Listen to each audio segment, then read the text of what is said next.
The way that white supremacy and anti-blackness wins is to convince us that we should hide or shrink parts of who we are, otherwise not show up in the way that we were purposed to. And what I'm saying to you is that I see you, and I want you to continue to be fly. My name is David Johns, and I'm the Executive Director of the National Black Justice Coalition, the nation's leading civil rights organization dedicated to the empowerment of Black lesbian, gay, bisexual, transgender, queer, and same-gender loving people. On Tuesday morning, actor Jussie Smollett, who plays Jamal Lyon in Empire, was brutally attacked by men yelling racist and homophobic slurs. They beat him, put a noose around his neck, and poured bleach on him. Thankfully, Brother Jussie has been released from the hospital and is home recovering. Jussie has always leveraged his personal and professional platforms to ensure that everyone remembers that as long as there have been Black people, there have always been Black LGBTQ and same-gender loving people for some time now. His work and his life make it possible for other Black queer people to take up space, to be seen. I am thankful for Brother Jussie and all that he will continue to do for those of us who are too often neglected and ignored. For Black LGBTQ and same-gender loving people, this attack is a sad reminder that none of us, not even our famous entertainers, are safe from the ugly vestiges of white supremacy, anti-Blackness, and homophobia. For each of us, this tragic incident should be a reminder that privilege, whether it be education, wealth, or fame, does not protect. In 2017 alone, over 1,200 hate crimes were reported based on bias against someone's sexual orientation or gender identity, and the violence has only escalated. We saw a 17% increase in these hate crimes from 2016 to 2017. And the FBI reports a 16% increase in anti-Black hate crimes during the same period.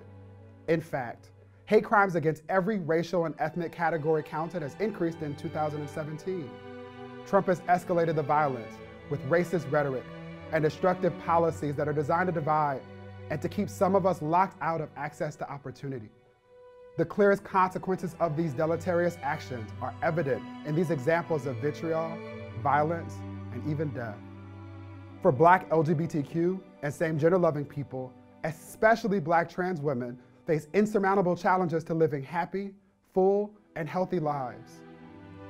As we engage in the human rights work of advocating for fundamental protections of Black lives, we must ensure that we are holding space for and ensuring protections for those of us with intersectional identities. In this moment in history, let us all work better together to combat the ignorance, hatred, and violence that Black LGBTQ face. And we need our governments and our elected officials to start condemning it openly and to fight back with transformative policy too. The National Black Justice Coalition is encouraging intentional action designed to ensure that we don't have to return to this place again. In a world where violence and hatred surface daily, each of us has a responsibility to use our language and to leverage our privilege to disrupt jokes and microaggressions designed to otherize and stigmatize. No act is too small. Each one serves to dismantle the ignorance that enable hate crimes. Words matter. You can also call your representatives and encourage them to pass the Equality Act, which would extend civil rights protections to include sexual orientation and gender identity. This would protect our access to housing, to jobs, to public spaces and services. The skills, experiences, and networks needed to unlock pathways to the American dream. We need all hands on deck. There are no lay people in the work of ensuring that we can all live a life without fear of being hurt, harmed, or killed, simply as a result of who we are and how we show up in the world. This is our work. Beyond the moral imperative, we owe it to one another. And what I would say to Black LGBTQ and same-gender loving people is that I see you, I value you, I love you, and I know that it is especially difficult to be you today.